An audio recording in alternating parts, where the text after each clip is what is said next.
messieurs, que la paix du Seigneur soit avec vous. René Descartes disait, je cite, « Le bon sens est la chose du monde la mieux partagée ». Fin de citation. Nul n'était besoin d'être un philosophe ou un littéraire d'un rang élevé quelconque, juste être un libre penseur, observateur du monde, pour trouver du sens à cette pensée, tellement le consensus sociétal d'alors et le principe divin se retrouvaient et même se confondaient pour la mise sur pied d'une société fondée sur de fortes valeurs éthiques et morales, incarnées et promues par des leaders politiques et religieux charismatiques, gardiens du principe et sages régulateurs du déploiement dans la société des énergies diverses pour que soit toujours maintenu le principe sans s'en éloigner la norme. La quête constante et croissante, la poursuite de ce monde du bon sens, fondé sur des valeurs morales, ont conduit à d'heureux aboutissements tels que la fin de la traite négrière, la fin de la colonisation, la Déclaration universelle des droits de l'homme, I Have a Dream de Martin Luther King, rêve de voir les fils d'anciens maîtres et ceux d'anciens esclaves se tenant par la main et marchant ensemble. Ce rêve se matérialisera avec la collaboration à trois. Deux blancs auteurs-compositeurs, Bob Dylan et George David Weiss, un noir, petit-fils d'esclave virtuose de la musique afro-américaine, Louis Armstrong, qui avec maestria va interpréter ce cocktail rainbow multiracial, What a Wonderful World. And I think to myself, what a wonderful world.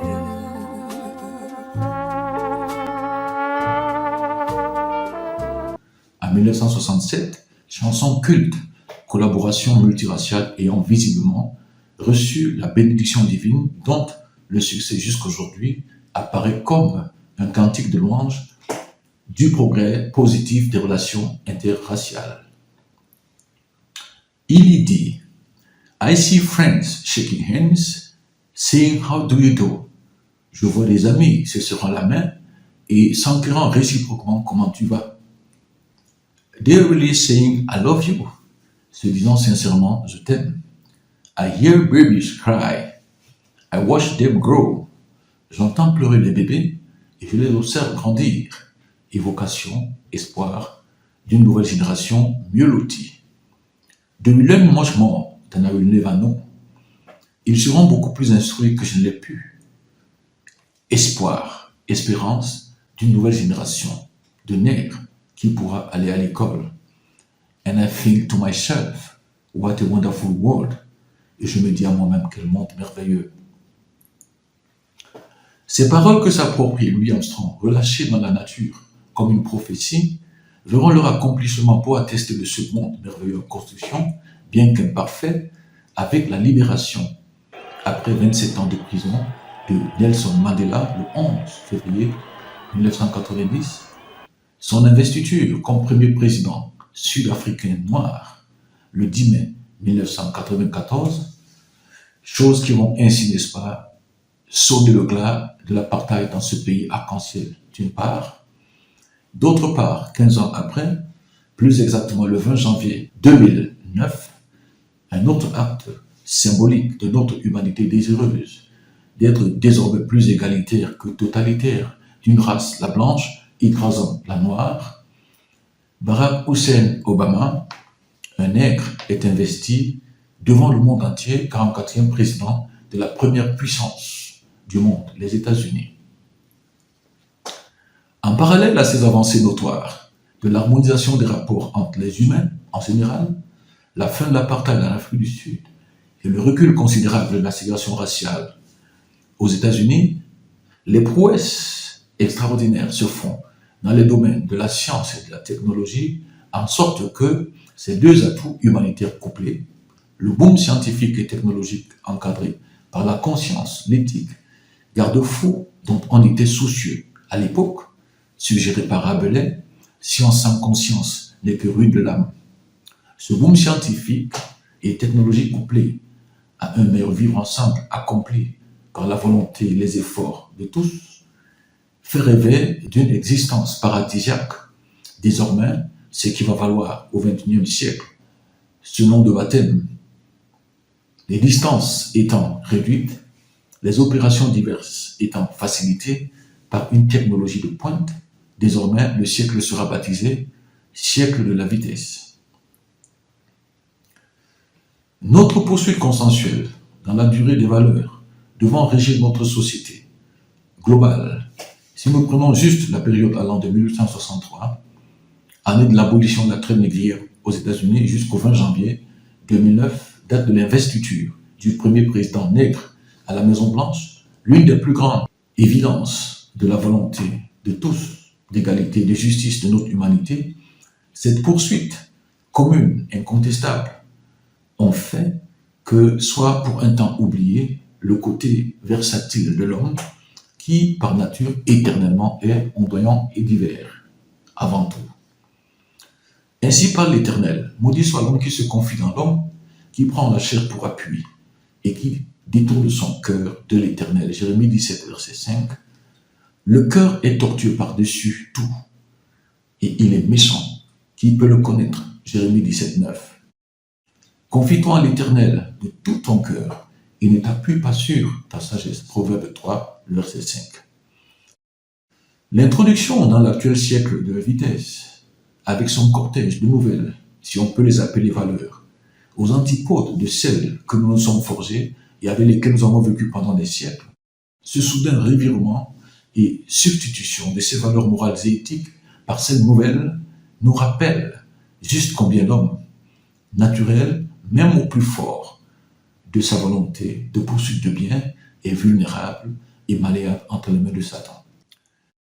Aussi, qu'aucun consensus seul des hommes fut-il rempli de bonne foi, comme celui qui précède et qui nous a conduit, entre autres, de la disgrâce du nègre esclave à la prestation de serment du nègre président de la même République, au sein de laquelle il était réduit aux rudes travaux d'esclaves quelques années plus tôt, évolution crescendo qui nous impose un standing ovation de cette humanité dont on peut être fier. Seulement, le subir revirement et l'hallucinant recul moral et éthique, fondement de toute société, du bon sens observé ces dernières années, à la grande surprise de plusieurs, atteste avec force la véracité de ces écrits. Aussi est-il écrit, je détruirai la sagesse des sages et j'en anéantirai l'intelligence des intelligents. 1 Corinthiens 1, le verset 19. Si l'Éternel ne bâtit la maison, ceux qui la bâtissent travaillent en vain. Si l'Éternel ne garde la ville, celui qui la garde veille en vain. Psaume 127, verset 1. Ceci nous atteste que les seuls légaux dépositaires et promoteurs dans la durée de la norme divine, immuable, incorruptible, demeurent génération après génération les disciples de Christ, l'Église, qui reçoit une puissance d'action, le Saint-Esprit, dans lequel tout bon sens s'incube et se retrouve naturellement. Mais vous recevrez une puissance de Saint-Esprit survenant sur vous, et vous serez mes témoins à Jérusalem, dans toute la Judée, dans la Samarie et jusqu'aux extrémités de la terre. Acte 1, le verset 8. Je puis tout par celui qui me fortifie. Philippiens 4, 13. Allons chercher à nouveau, non le raisonnement théologique et philosophique que le diable maîtrise autant, sinon plus que nous, mais ce à quoi il ne peut avoir accès, la puissance du Saint-Esprit pour le rebâtissement d'une église d'impact. Les chrétiens ont-ils seulement conscience de cette importante responsabilité qui repose sur leurs épaules, à savoir le maintien de la norme, seul gage de paix, d'harmonie et de prospérité dans un monde où bornes et frontières sont en permanence menacées de disparition pour l'érection du chaos généralisé en faveur de Satan, comme ce Père aimant qu'il est, toujours à donner une seconde chance à ces hommes au courant que nous sommes, indépendamment de nos rangs, de nos classes sociales, de nos races, de nos idéologies, de nos philosophies.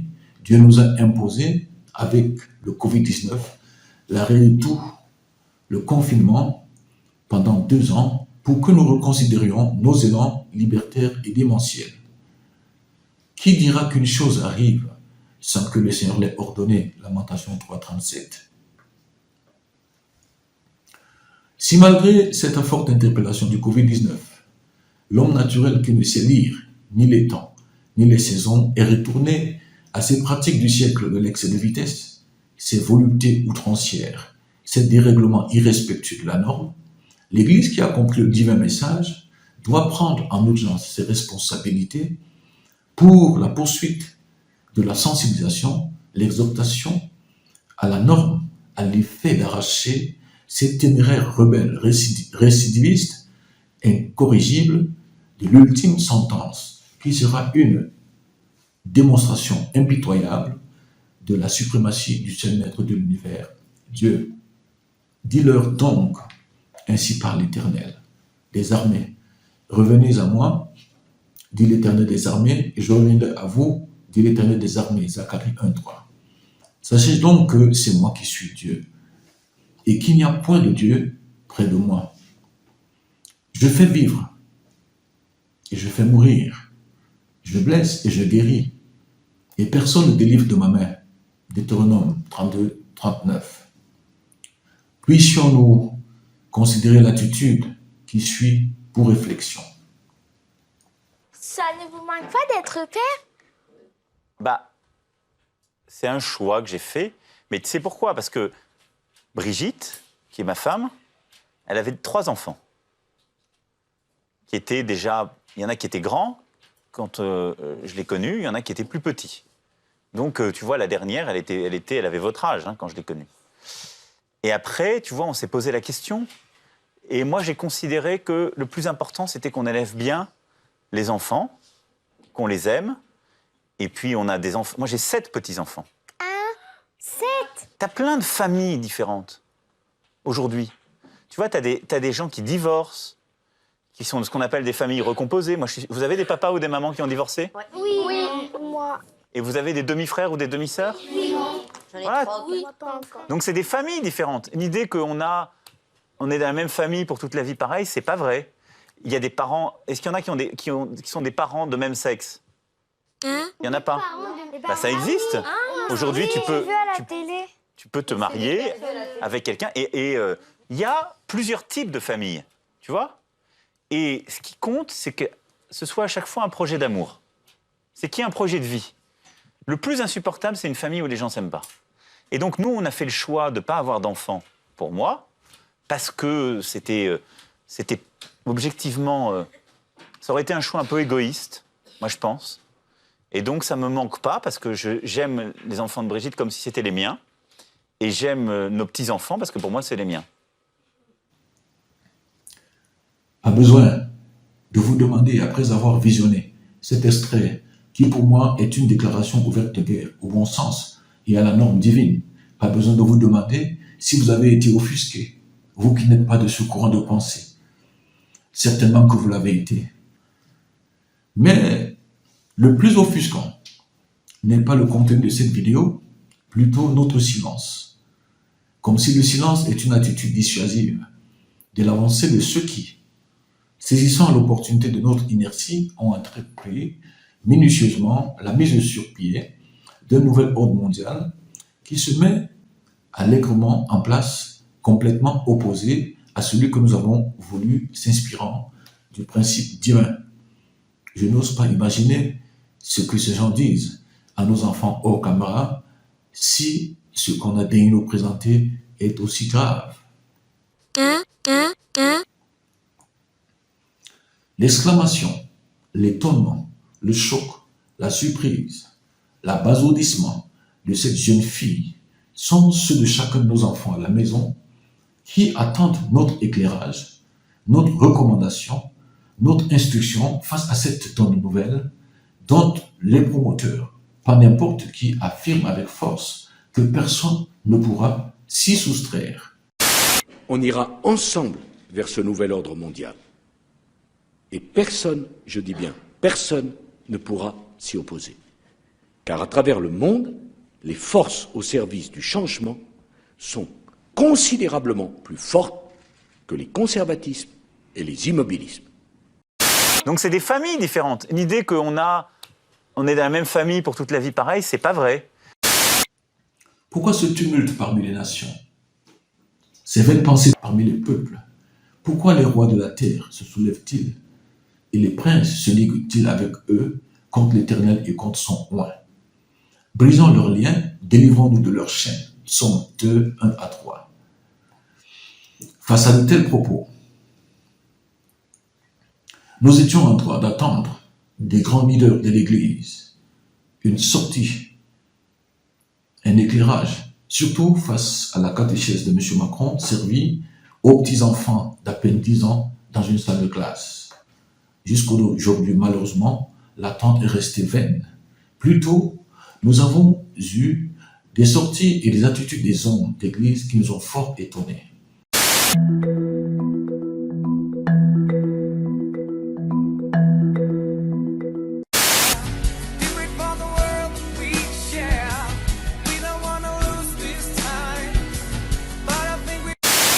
Mais afin que tu saches, si je tarde comment il faut se conduire dans la maison de Dieu, qui est l'Église du Dieu vivant, la colonne et l'appui de la vérité. 1 Timothée 3, le verset 15. Alors, Aman dit au roi Assyrus, il y a dans toutes les provinces de ton royaume un peuple dispersé et à part parmi les peuples, ayant des lois différentes de celles de tous les peuples, et n'observant pas les lois du roi. Il n'est pas dans l'intérêt du roi de le laisser en repos. Esther 3, verset 8. Que ce livre de la loi ne s'éloigne point de ta bouche. Médite-le jour et nuit pour agir fidèlement selon tout ce qui est écrit, car c'est alors que tu auras du succès dans tes entreprises, c'est alors que tu réussiras. Josué 1, verset 8.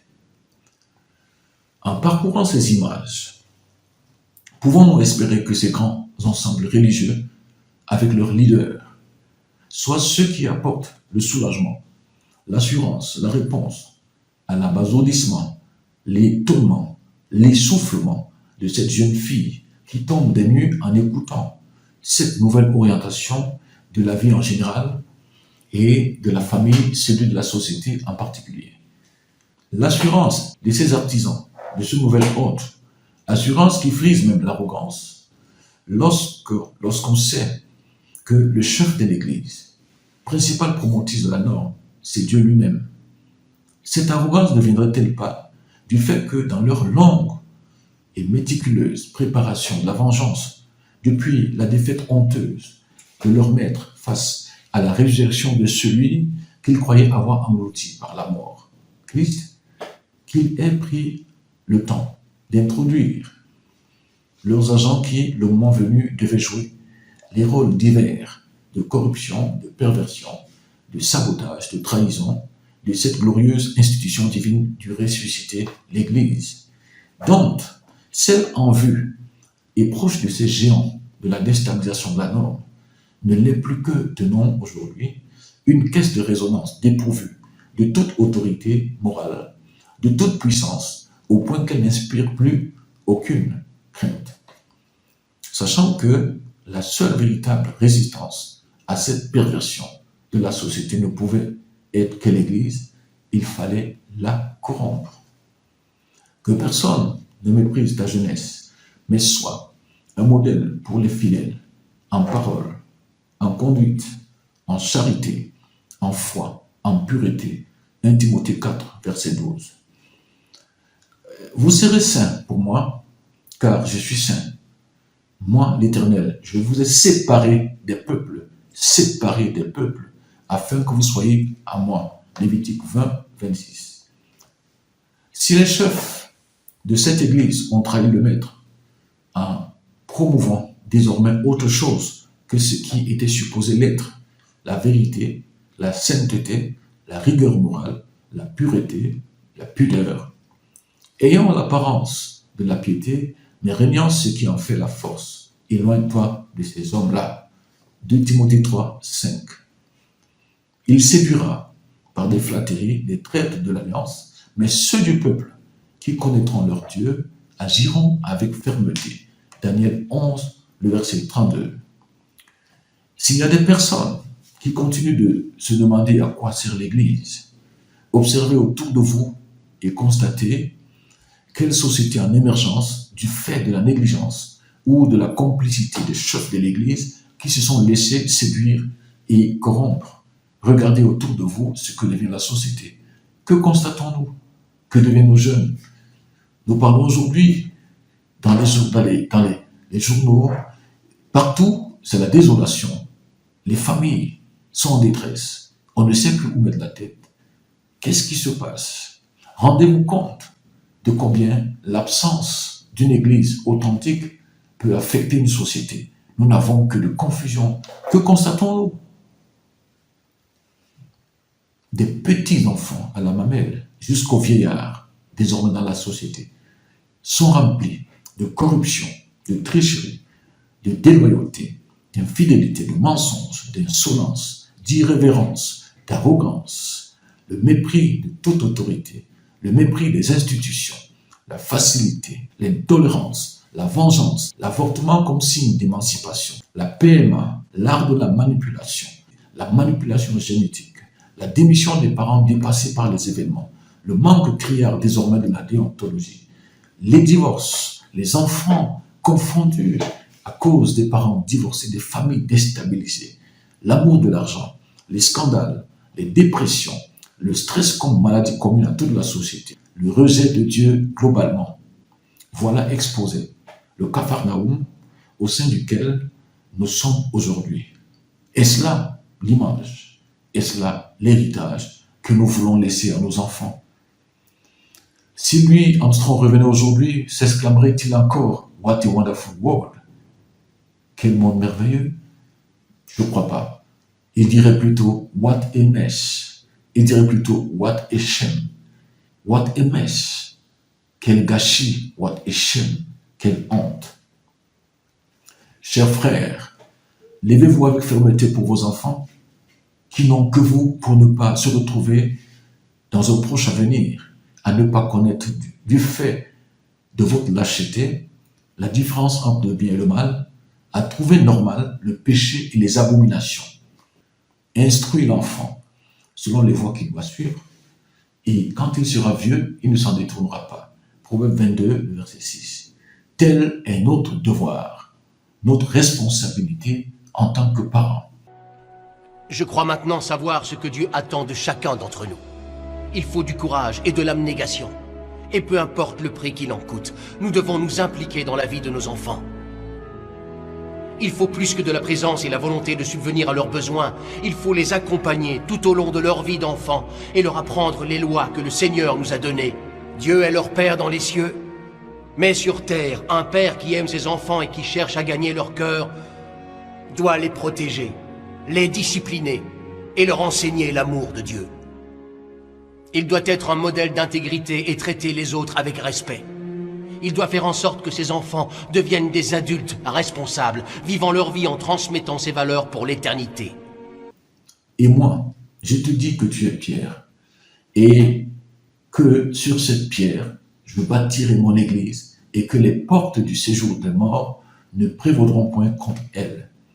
Quelle que soit l'ampleur de l'état de dégradation de la morale et de l'éthique dans notre société, faisons confiance au Seigneur qui dit que par lui-même, son Église sera bâtie.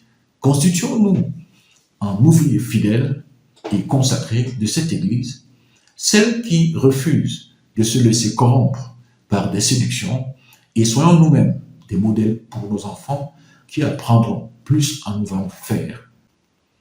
Je regardais, et m'étant levé, je dis aux grands, aux magistrats et au reste du peuple, ne les craignez pas.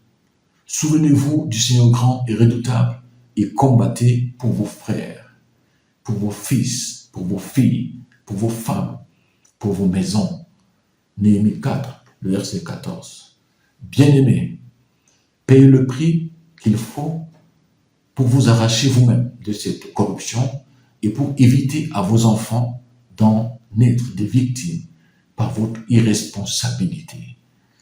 Car la création a été soumise à la vanité, non de son gré, mais à cause de celui qui l'y a soumise, avec l'espérance qu'elle aussi sera affranchie de la servitude de la corruption pour avoir part à la liberté de la gloire des enfants de Dieu. Romains 8, 20 à 21. Ils n'ont que vous pour la saine et salutaire direction dans cette vie. Le système en place désormais ne travaillant que pour la corruption et le détournement des mineurs, pour les vouer à la perversion au goût de cette époque perverse et rebelle. La liberté est fragile, elle a un coût et doit être défendue par le travail et par la foi, et s'il le faut, par le sang.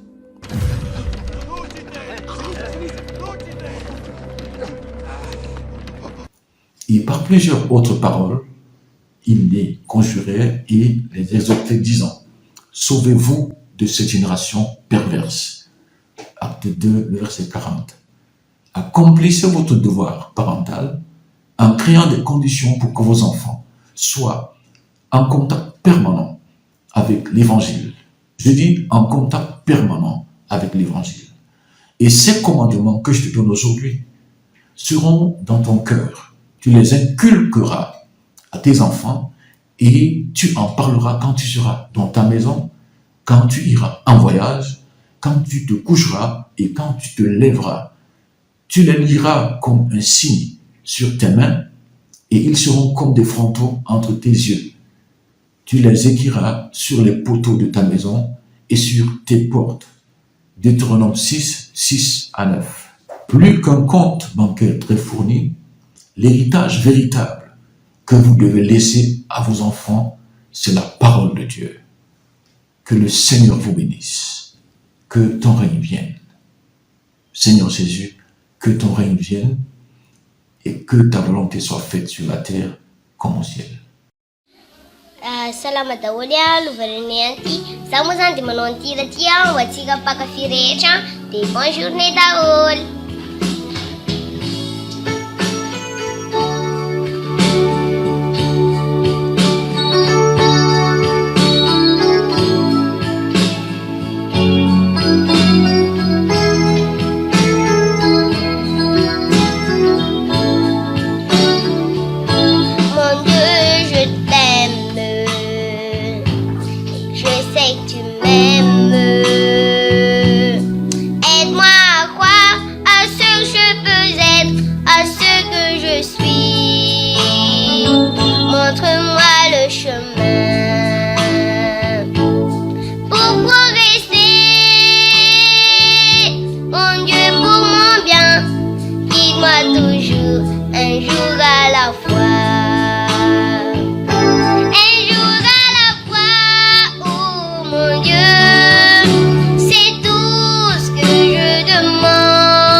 Salama Dao.